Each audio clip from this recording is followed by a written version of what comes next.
Ano po mga kabangos, pinakargahan na po namin ng bangka. So marami na pong laman. Pinakargahan na po namin. Mga kulimlim po dito ngayon. Talagang masama po ngayon ng panahon. Yung signal number 3, signal number 1 po pala. Yung signal po dito sa Quezon. Sama po, makulimlim po.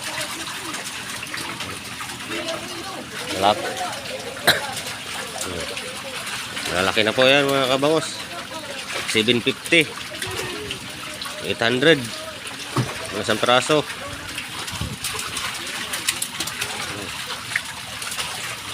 Nine tons lang po ang kukunin namin ngayon.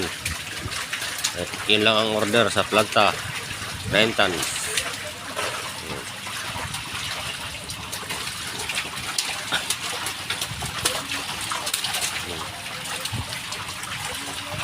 Malaki na po yan, no?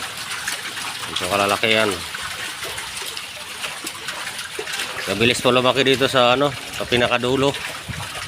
Ito po yung pinakadulo ng kids. Yung pinakadulo ng pinaglagyan sa bunga at sa bukana. Madali pong lumaki ang bangos po dito sa may bukana.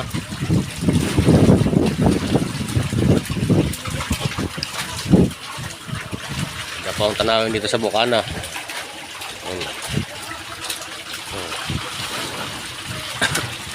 Mga kabangos,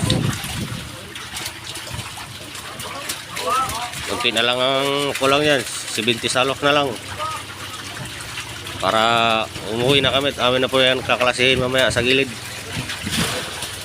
Yung 2 oras po namin yan kaklasihin. Basta po yan. Marami po mga training na classifier doon sa gilid.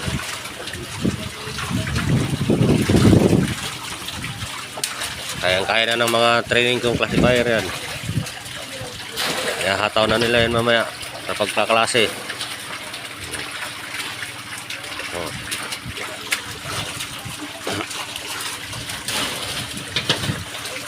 Maambon na. Yan yung ulan, oh. Parating na yan, oh. Parating na yung ulan. Ha? Gutom na gutom na. Gutom. Gutom na yun.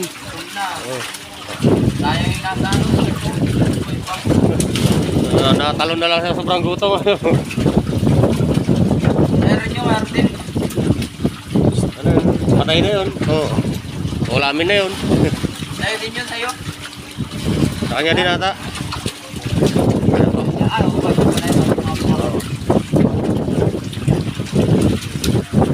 Maraming salamat po. Panonood.